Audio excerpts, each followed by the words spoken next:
Hey YouTube, it's been a while. Happy 2019, Happy New Year. I know it's been since 2018 since I made a video, so I figured I'd do a video today. Just something a little bit different from my usual haul videos. I do plan to have a haul video in the next few weeks. I ordered a few stuff on IST, so plan to be doing a little bit of a haul through for that stuff. I'm going to gather some of that stuff up and do a video there. But today I thought, with a new year, it's a good time to sit back and reflect a lot about, not just comics, but with life in general. I would say 2018 has been a good year for me. Um, you know, Getting more experience in my job, moving up there. My living situation I think has improved since I first started, living on my own. So I think that's always been really good. Obviously, my collection has grown a lot, but I've also been able to experience a few different new things this year. And you know, obviously this year started off great. The Eagles won the Super Bowl, so I was very happy there. But yeah, I mean, just a lot of different things. A lot of time spent with family, which is always important. I feel like I haven't seen my family near this much as I did when I was in college, which is always a good thing. Always good to be close to your family. So, with all that being said, I decided to reflect today on comics and just give you guys a little bit of question and answer Q&A a little bit. These are things that I just picked out. I just went through and it's kind of like a superlative list. I wouldn't say it's more of like a Q&A, but obviously, I'll open it up to Q&A. If people have questions or they want to ask me like about comics or personal or obviously keep it within limits, I guess. But any questions that you guys have about how I collect, what I collect, what's my opinions on certain things, if I've read it. I probably haven't read it because I haven't read a lot. But yeah, I can talk about what I'm excited for or whatever. I'm also a big movie thing as well. But today, I'll stop with my tangent. Today we're going to go on a little bit of a question and answer, kind of looking at superlatives of comics and some things that I, decided to just talk about today. Some of them are comic book runs, some of them are single issues, some of them are characters. It could be all a bunch of different things. So we'll kick off this list then. So number one on my list here I have is what is my favorite character? And I've answered this a million times on this page, but I'll answer it again. My favorite character is definitely Iron Man. I kind of gravitated to him by accident, really. I guess to sit back and talk a little bit about my history of the character. Obviously, my first exposure was to seeing him as Iron Man, or seeing the movie Iron Man with Robert Downey Jr. But for me, I wasn't too into the movie when it first came out. I remember going to my one friend's house and kind of watching it like while we were doing something else, like we were playing video games or something, and we just had it on the background. And I wasn't really into it then. It wasn't until I think like Iron Man 2 came out that I was like, oh, cool, this character's pretty cool. He has like his own suit, everything. And then that's when I kind of went back, saw the first movie, and then Avengers happened. I'm like, oh shit, he's in this movie too. That's pretty cool. And then Iron Man 3 came out, and Iron Man 3 was probably the peak of my like adoration for the character, at least from the movie perspective. I remember going to see the premiere with my family. I was like a senior in high school or something, I think, when it came out. And the beginning of the movie with like the song "Blue" in the background, I always thought that was cool. And then in comics, I got into him. I actually bought the essential volumes for him. I think I bought like the first 3 or so back when I was a senior in high school. Didn't really get around to reading them a lot, and then I read all that stuff. A few years ago, I sat down and got it back into it, and I bought everything after that. I bought the omnibus, which is up here. I bought all the Epic collections. I read through all that. I just absorbed myself in Iron Man, and I can definitely say the comics are just a totally different game. And I just, Iron Man was kind of my gateway into reading comics again. And I'm so glad the comics I read didn't suck because most of them were good. I mean, some of them kind of sucked, but that's a different story. But yeah, so that's kind of my whole thing with the Iron Man. I you know especially since he's an older character, he's from the 60s. A lot of the stuff that's from that era is really cool. So I really enjoy the character, and the sleek design of his original suit is always the best one in my opinion. So yeah, so that's my favorite character, Iron Man. I have plans to do like a separate Iron Man video in the future, kind of like going off of like this video, kind of discussing like starters for Iron Man, my opinions on certain books, where to start, what to look for, what to collect, what not to collect. So I might do that in a separate video, so I won't talk too much about it here, but yeah, Iron Man, definitely my favorite character. Spider-Man is a very close second, but doesn't edge out the old Shellhead. Alright, so moving on, we get into Omnibus. So, as you can clearly see, I've gotten a lot more Omnibus over this year, and that's obviously thanks to Marvel. They have released a lot of reprints, so I was able to get a lot of this stuff easily, so kudos to them. But I also was able to find some really good deals. But my favorite Omnibus, and this was a tough one because it's very easy to just go with Iron Man by David Michelinie and Bob Layton. Um, Not just because it's Iron Man, but also it was my very first omnibus that I ever owned, and the first one I ever read. And I just, the whole format of an omnibus, I just fell in love with it when I read that run, and I couldn't have thought of a better run to read my first omnibus through. But it isn't my favorite omnibus. My favorite omnibus is solely based on the fact that I just could not put this book down. I kept reading it all the time, and that is Daredevil's or Daredevils Frank Miller and Klaus Jensen's Daredevil omnibus, which is back here. And I read that in a week, and that's crazy to me because usually I don't read that fast. Usually it takes me about 2, sometimes 3 weeks to read through an omnibus. I'm really slow with work and everything else. I kind of don't really have a lot of time to fit in reading. I usually say that before I go to bed. But that book was just so good. Miller's writing and art is just phenomenal.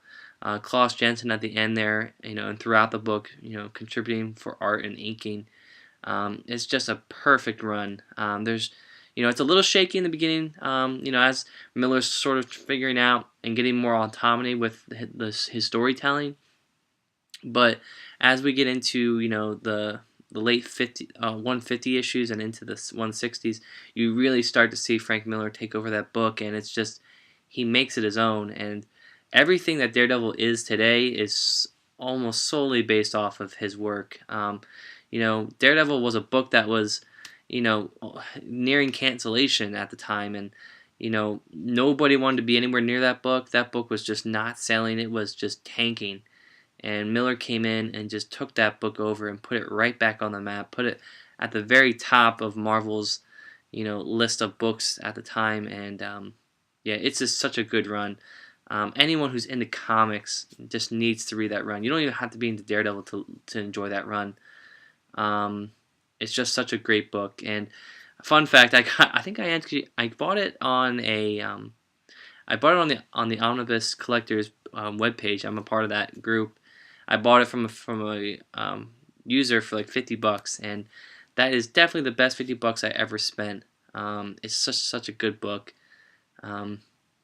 It's one of those books where you debate whether or not the art or the storytelling is better, and they're just so good. Yeah, highly recommend. 10 out of 10.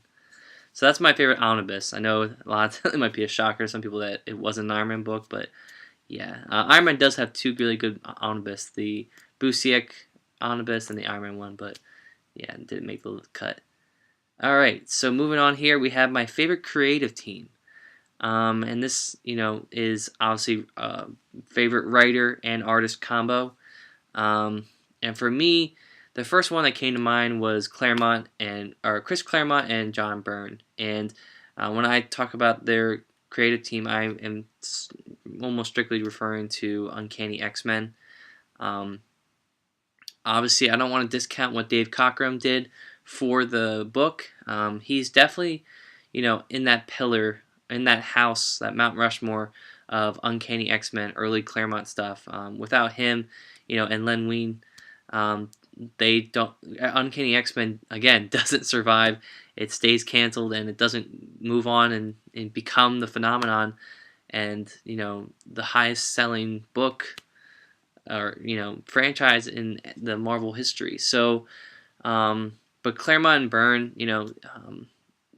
the peak of Claremont's early X-Men stuff really was with Byrne's artwork, and there's just so many moments from that run, the late Phoenix saga and then the Dark Phoenix saga into the Brood, or I guess not, Brood was Cockrum, I guess, but the Dark Phoenix saga is just that symphony, that high point of that run, and there's just so many panels that you can look at with Claremont's writing that are just so like they hit you. Like the one that comes to mind the most is the one where they're invading the Hellfire Club and Wolverine's in the sewer and he's all by himself. Like all the X-Men have been captured and he's the only one left.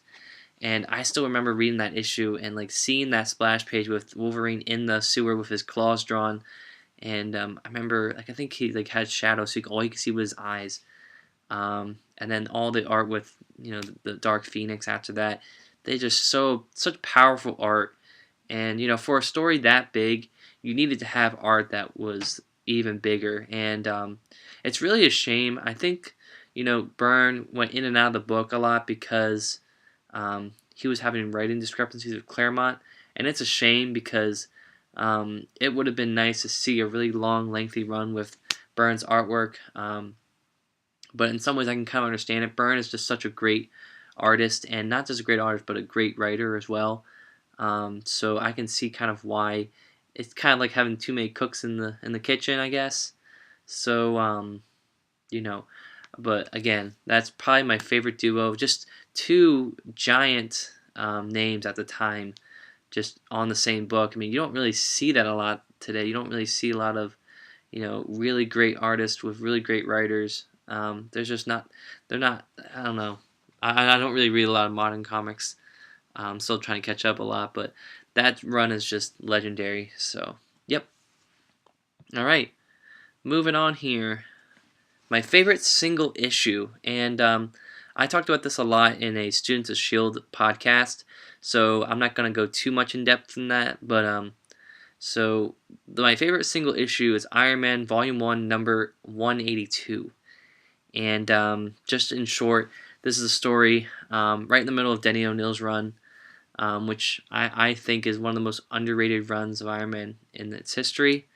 But this issue has Tony struggling with his second bout with alcoholism, and this is the issue that kind of shakes him out of it. He's kind of hanging around the streets with this vagrant woman named Gretel, and she ends up having a baby, which is not Tony's, and the baby ends up. The mother ends up dying in childbirth on the street, and the baby survives a cold winter night. Tony holds on to him and keeps him safe, and it kind of wakes him up to the fact of how precious life is and how we can't be sitting around wasting our lives, feeling sorry for ourselves or feeling lost or whatever. We have to fight just like that baby fought to stay alive in the winter. So. The reason why I like this story is because it's not a beat 'em up, punch 'em, epic space thing or whatever. It's a very human story with Tony, and obviously there's been bouts of alcoholism with him, but I think the second bout was probably worse than his first, especially since he didn't have Bethany Cabe there to kind of shake him out of it. And this is kind of the epiphany that shakes him out of this whole second bout. And it's just a powerful character, piece for Tony Stark, and it's something that I think everybody should read if they want to get into Iron Man. I think it reveals a lot about his character, and and this is kind of like where you start seeing Tony build up his confidence again, build up some steam, and then eventually come to confront Obadiah Stane and take back Stark International. So it's a really cool turning point for the Denny O'Neil run, as it reaches its conclusion in issue 200 or something like that. So, yeah, so favorite single issue, Iron Man 182. All right, so going for my favorite stuff, let's talk about a few books that I don't really like. So the most disappointing book that I've read recently, that has to be Iron Man Season 1. Um, and the reason why it's disappointing is, you know, you know, for me, a lot of times when when I read Iron Man books, I'm kind of looking through a rose lens a lot. I'm not too overly critical on Iron Man books. Usually, it's really hard for me to not get interested in an Iron Man book. And Iron Man Season 1 was that book. It was almost like a chore having to read it. The story was really confusing. It didn't make sense. The characterization was awful. And on top of that, and this is my biggest turnoff of a book, is the art was just awful. I mean, I don't know if anyone has any other opinions on it, but the art in Iron Man Season 1 was just not good. And I think it was like painted or oil pastel or some. It wasn't just regular ink, like regular coloring. It was some sort of like art, like brush or like art painting or something like that, which I don't have a problem with when it's done well, such as in Marvels with Alex Ross. It's amazing and it works perfectly, and it just adds that new layer of finesse to comic book storytelling. But for this book, it was just all over the place. It was very dark. The panels were really hard to read a lot of times, and yeah, I just don't remember. And that's another thing too. I don't remember a lot from that book, so you can see why it's not good. Because if I can't remember what happened in it, I mean, obviously it's not memorable. So yeah, Iron Man Season 1. As soon as I finished that book, man, I sold it to somebody. I got rid of it. I know how, I'm a stickler with keeping all my Iron Man stuff, but that book was just, it had to go. And that's why it's most disappointing, because it was my favorite character. And usually the worst Iron Man book is sometimes better than a half decent book for another character for me sometimes. But this was just awful. Yeah, we'll leave it at that. So moving on here, a lot of I don't think this is my the last Iron Man thing that I'm going to talk about here, and then I'll move on to other stuff. But my fastest read of a book, and this had to be the Doom Epic Collection. Um, this book I read in a weekend, over 500 pages of reading. I got it done, I think, within 2 days. And once I picked that book up, I didn't put it down. The Doom Epic Collection, I think, collects like issues I want to say it's like 240 to like 255 or 260 something of Iron Man. And excuse me, I thought I was gonna burp there. But that was just an uncollected run of Iron Man stuff. It has the 100th issue anniversary issue storyline of Doom Quest, the follow up to that. So that was really cool to read. That's a cool story. I did a podcast on this whole Epic Collection on this channel, so if you want to go see that, go check it out. Look at me self-promoting myself. Anyway, but yeah, it was just a really great read. It was like mid to late 80s into the 90s, so it was pretty easy to read. Wasn't too text heavy. What else? Yeah, just fastest read. I got it done really quick. I don't really, again, Epic Collections usually take me about a week and a half to finish. They're roughly about 500 pages each, except for some new ones which are coming out, like the Captain Marvel one, which I bought. That's like around, I think, 350 pages or something, so a little bit smaller. But yeah, that's the fastest I remember reading an Iron Man book. Again, it's because he's one of my favorite characters, so I just kept reading that over and over again. So, all right. So moving on here. All right. So obviously, you guys all know how I do my haul videos. I talk about all the steals I got, all the money I paid, or not all the money I paid, all the money I saved. And that's honestly one of my favorite things of collecting is just, you know, getting to find the deals, like find stuff for cheap. It's one thing to find something that you like to read. It's another thing to find something you like to read for really cheap. And for this one, that is definitely going to be Punisher by Garth Ennis. I have not read it yet, but I've heard it's really, really good. I'm really excited to read it. I'm going to get to it eventually, but I found the first 4 complete collections as my computer goes to sleep. Man, this happens every single video. I am so sorry. Let me just boot this back up. My computer just didn't want to do the video today.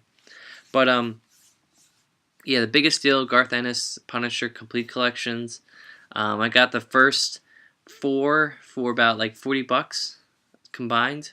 So that's like $10 a book. To me, that's a steal. You know, they were going for about $20 each over there, so wasn't gonna pay that. But yeah, I got the first, you know, I think 60 some issues, 50 some issues of Garth Ennis Punisher, which is all the good stuff that everyone talks about. So I'm really excited to read that. Plan to do that all in one shot. You know, I actually bought the fifth complete collection about a month or so ago. So my plan is to read that, and hopefully if I like that, go get 6 and 7 and read those as well. But we'll see.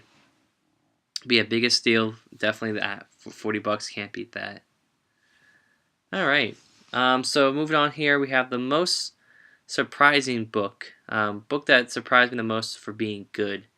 And for that, I have to say Guardians of the Galaxy by Brian Michael Bendis. For me, at least. And that's me being subjective. I'm not saying, you know, that you're wrong for saying that run sucks. For me, you know, I look at it at a different perspective. You know, I've read all of the Guardians of the Galaxy classic stuff from Jim Valentino, Arnold Drake, you know, Michael Gallagher, all that stuff. And Brian Michael Bendis does a good job of, you know, obviously there's some influence from the movies. You know, there's no way around there. To say that he's the only person that does that type of stuff would be naive to say. But I think he does a good job combining that with the original team in some stories later on. I think he does a good job, but doesn't let them overshadow the story, obviously. But you know, you have some good characterization going on with Star-Lord, Gamora, Tony Stark in the beginning a little bit, and then he leaves. Rocket and Groot, obviously, but yeah, I just really like that whole. I read the first 2 hardcovers, and I'm planning to read on the other 2 eventually. But from what I've read so far, I really enjoyed it. The whole storyline with Peter Quill's dad, I think, is really interesting. Obviously, that wasn't explored in the movies. And then the whole trial of Jean Grey, I thought was a pretty cool twist. It got me a little bit interested in all new X-Men, so I may check that out. And obviously, you have the really controversial relationship that starts to bloom in this run with Kitty Pryde and Star-Lord. And then I would go on to read the solo series of Star-Lord, which goes into more detail about him and Kitty Pryde. So, yeah, but this is, you know, this is really, you know, this classic, or just really, you know, modernized Guardians of the Galaxy. And for what it's worth, you know, if you take it for what it's worth and you don't judge it so harshly against the other Guardians of the Galaxy stuff, I think it's its own thing and its own fresh take on a lot of the characters. So I don't knock it for that. All right, moving on here. The omnibus that I'm looking forward to reading the most has to be Mutant Massacre X-Men omnibus, and it's over here. It's not in the shop, but it's over here next to my classic X-Men omnibus. And obviously this book follows up on the early Claremont stuff. So with this omnibus being released, we're definitely probably going to be getting an Uncanny X-Men Volume 4 and possibly a Volume 5 omnibus down the line, hopefully. But this, you know, one of the first, I think this is the first X-Men crossover events that happened. So I'm really excited to see what it's all about. I've only heard great things from my friends, and you know, I'm just really excited to go back. You know, when I finished reading Uncanny X-Men, I finished with the last issue I read of Uncanny X-Men was when Madeline Pryor and Scott Summers got married. So I felt like that was a perfect end to my run Obviously there's a lot of shit that happens afterwards with those two characters and all the other characters moving forward, but I thought that was a good spot to just stop, step away from it and be like, okay, let's go back after all this stuff is collected again. um, but yeah, Mutant Massacre, I'm really excited to see what happens there, and with it being in an omnibus now, even more stuff for me to read. So lit. All right. And then looking at omnibus, we have an omnibus obviously I'm looking forward to, but in terms of runs, like what comic runs am I looking forward to reading the most? And for me, it's definitely going to be New Avengers by Brian Michael Bendis, which is conveniently placed right here. All the trades I have right here, so it's not going to be too long of a read. I think there's 13 trades for New Avengers. I've read the first trade already, so I might just skim over that. We'll see. I might reread it, whatever. But obviously, coming off of reading, Alias and Ultimate Spider-Man, Guardians of the Galaxy, I do have a somewhat good exposure with Brian Michael Bendis' writing, and from what I've read so far, I do enjoy his writing. I know some people are controversial on that. Some people like his writing. Some people think it's, whatever. But I think his highest point was definitely Ultimate Spider-Man. I think he nailed that series, and it just was so good for so long. And I enjoyed almost every page of that book. It was just so consistently good for so long. But I'm excited to see this New Avengers team. Obviously, this is the first volume of New Avengers, so I'm excited to see the different characters that are in the team. You have Wolverine, Spider-Man, Spider-Woman, Captain America, Luke Cage. So obviously all characters that I'm somewhat familiar with. So I'm excited to see how Bendis, tackles another team book, beyond just the Guardians of the Galaxy. So yeah, we're excited to read that. And then I'll hopefully read volume 2 of Brian Michael Bendis' New Avenger stuff as well, since I have that right here as well. So lit. And then I guess doing the Mighty Avenger stuff, that whole run is kind of like, it kind of intermingles with each other, so I'm not sure how I want to tackle that yet with the trades, but I'm pretty sure my friend already told me how to read that, but I keep forgetting how to do it. So yeah. Alright, so moving on here. We got the biggest guilty pleasure book that I ever have. And for me, it's definitely going to be Marvel's Zoom Zoom Takeover. I bought this book about, 6 or 7 months ago when it was on sale at Books A Million. It was like $2-3 or something. It was really cheap. Sorry, I yawned, tired. Been up since 4 o'clock.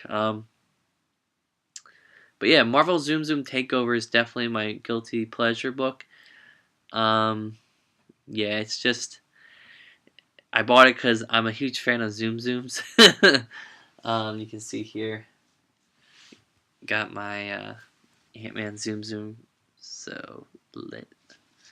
But yeah, it's not good. The art's not good, but I just got it for the Zoom Zooms because they were the best part of that story. So yeah, I won't talk too much about that. I'll just keep going forward. All right, my favorite team book. My favorite book featuring a team. And this could have been anything. This could have been Guardians of the Galaxy, Avengers, Uncanny X-Men, Excalibur, Great Lakes Avengers, West Coast Avengers. Still haven't read any of that yet, but I'm going to read it hopefully soon. But this book, this superlative, goes to Jim Valentino's Guardians of the Galaxy run, and a reason why I give it to that is because obviously coming off of the original Guardians of the Galaxy stuff that was from the 1970s and the late 60s and 70s, the Guardians of the Galaxy disappeared for about 15 or so years, and then they were brought back in the 90s, and everyone's thinking to themselves, who the hell are these guys? Like, they were gone for 15 years, and then they came back, and Jim Valentino's run on Guardians of the Galaxy is just really good. There's a lot of stuff that he introduces, and he really best thing I love about that book is that he really plays off of the legacy of the Marvel characters in that universe. What I mean by that is, you have so many nods to the original Marvel universe in that book, but you have his own spin on those characters. So, the first story arc is the Guardians going after Captain America's shield, and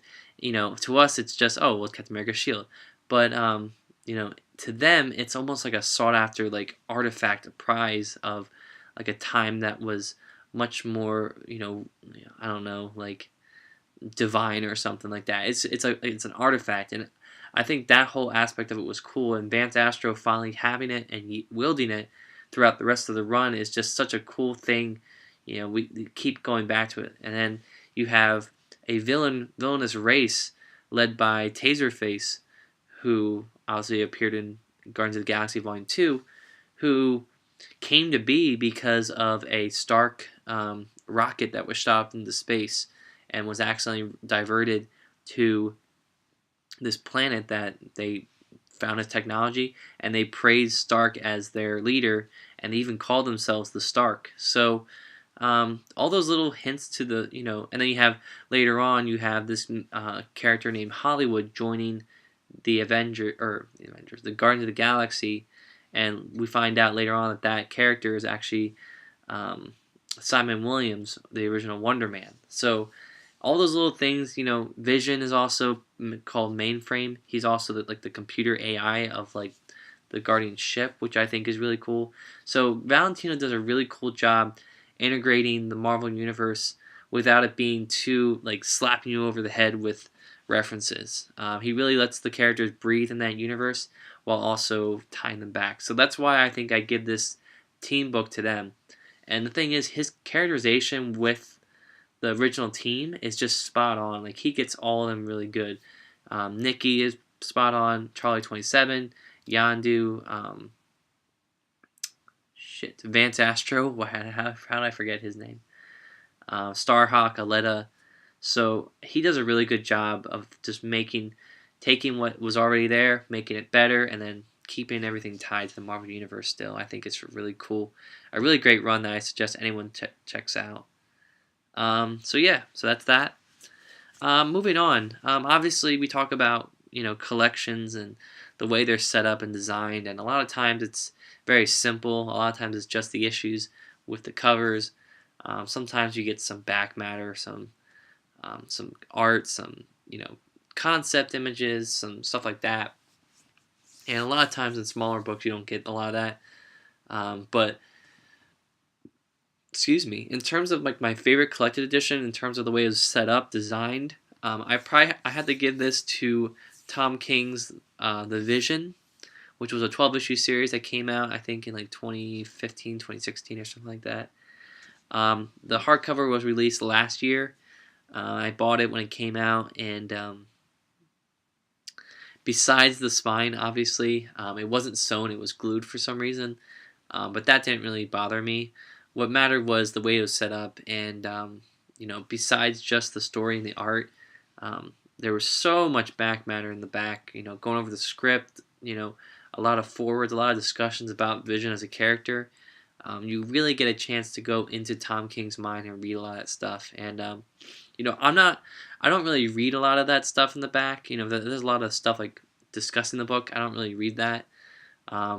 But for this, I actually did read a lot of that stuff that was in there because I was just curious to see like what inspired him to make a series like this that was just so powerful with a character that wasn't even human. And that's not the point of this book. I mean, the point of this book is to showcase that Vision is just like any other character, and it's almost like a soap opera at some. It's almost like a drama at some points, but it's also very light in some ways too, which I think is such a cool dynamic to have with this book. So yeah, overall, gotta give Vision by Tom King the best collected edition that I've read so far in terms of the way it was organized and presented. I think is a really cool book to own. All right, so moving on, we get to the most underrated book. And a lot of times I think about this a lot. There's a lot of things that I think are underrated that don't get, I think, the praise that they should. But for me, the one book that immediately came to my mind when I was thinking about this superlative is Hercules: Prince of Power, Marvel Premier Classic by Bob Layton, and it's drawn and written by Bob Layton. And I obviously have a lot of respect and admiration for Bob Layton. His art during his art on and off between Romita Jr. and him during the 1970s and 80s with Iron Man, and into the 80s with Iron Man again. Really solidified Iron Man as a character for me. His art is just so representative of that time, and it's so clean. I really enjoyed it. You can see here one of the most iconic images of Iron Man, holding his armor. That issue, I think it's issue 126. That was all Bob Layton. So, yeah, I'm really excited to present this as the most underrated book because, Hercules on his own I think is really cool, and this book is just pops. It also pops with color. I feel like this book's very colorful. It collects two initial miniseries from Hercules, I think from 1980 and 1984, and I think the 84 series is a follow up to the 80 series. So they're both really good, and they're just what I love about them too is that they're so grand in scale. There's only 4 issues for each series, but in every issue it seems like Hercules is out doing something else in space and meeting new people and doing different things, and it's just such a great story just to sit back and read and see him gallivanting throughout the whole cosmos. It's a really cool story, and I'm really glad of the scale that that Bob Layton chose for this book. And I'm not sure if it's the first series or the second series, but in one of the series he ends up fighting Galactus, which is crazy to me. Like he's just a demigod going up against a guy who eats planets. So obviously that whole dynamic has been played up even more now with like Squirrel Girl and stuff like that. But yeah, most underrated book, definitely have to go with Hercules: Prince of Power.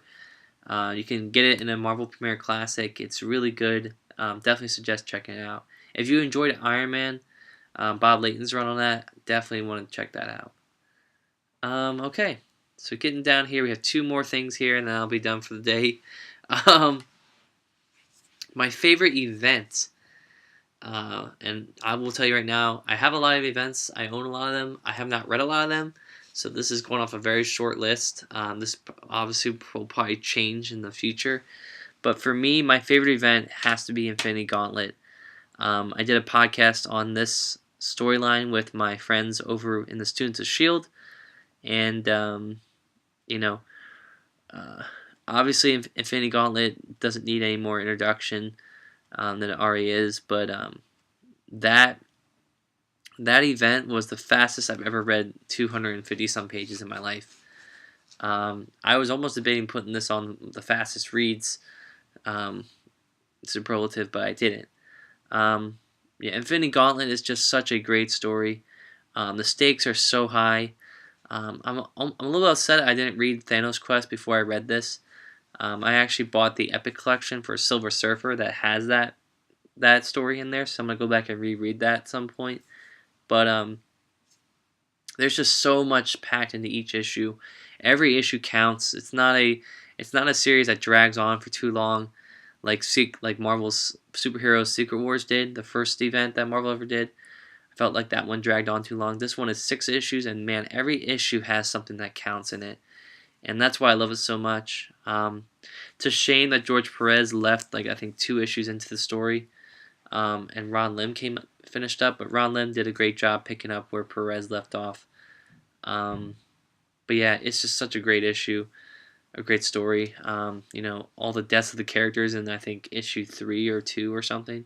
It's just really cool to see, and just the cataclysmic nature of it is just crazy. Yeah. Or also when Thor throws a fucking hammer at Thanos and he goes spiraling into an explosion. Um, so yeah, that's my favorite event, Infinity Gauntlet. Obviously, if you don't have it already, what are you waiting for? Go get it. You can get it for cheap. That's an essential book that I think anyone who's a fan of Marvel, if you love the Infinity War movie, definitely go read Infinity Gauntlet. It's literally one of my favorite books of all time. Yeah. Okay. So, ending here on a high note. My favorite DC book. So, this year, 2018, was the year that I officially started reading DC Comics. Before then, I don't think I read a single issue of DC Comics. Actually, that's false. I read DC Rebirth back in 2017. So, yeah, that's false. But anyway, I didn't really have a lot of collected stuff. The only book I had that was DC at the time, before 2018, I think, was Kingdom Come, which is by Alex Ross, and I think that's by Kurt Busiek too. I don't know. Anyway, um, but yeah, so I started collecting more Batman stuff. I have some Superman books, but as of right now, those are the only two characters I really have from DC. I do like the Atom, so I'm gonna see if I can try to find stuff for him. Green Lantern also piqued my interest a little bit too, so might be getting some stuff from him in the near future. But for me, my favorite DC book is kind of limited again. I only read a few Batman stories and Superman stories. Um, I only read one Superman book, and for me, I read it recently, so it's fresh in my mind. But my favorite DC book that I've read so far, and this will obviously change going forward, but is Superman Secret Identity by Kurt Busiek and Stuart Eminem. Emonin, I don't know how you say his last name, but I read this recently, and it is just so good. Um, for me, I'm not a huge Superman fan. I always had this preconceived notion that, oh, he's super powerful, he can't be interesting. He just goes around and beats the shit out of people. And this story just takes that and just flips it on its side. Superman is someone who goes throughout life not knowing he's Superman until he gets to a certain age and he becomes it. And it's crazy because in this universe where Superman's a thing, Superman, this comic book character, is also a thing. So I think that was really cool. The story is just great. How he has his family, and at the end there, find out his kids are also have powers. It's such a great, powerful family book that I think is just it really hits home and really shells out the character of Superman a lot more than I think a lot of other books do. And yeah, it's a great introduction for me into the character. There's a lot of I think references to things in that book that I just didn't pick up on.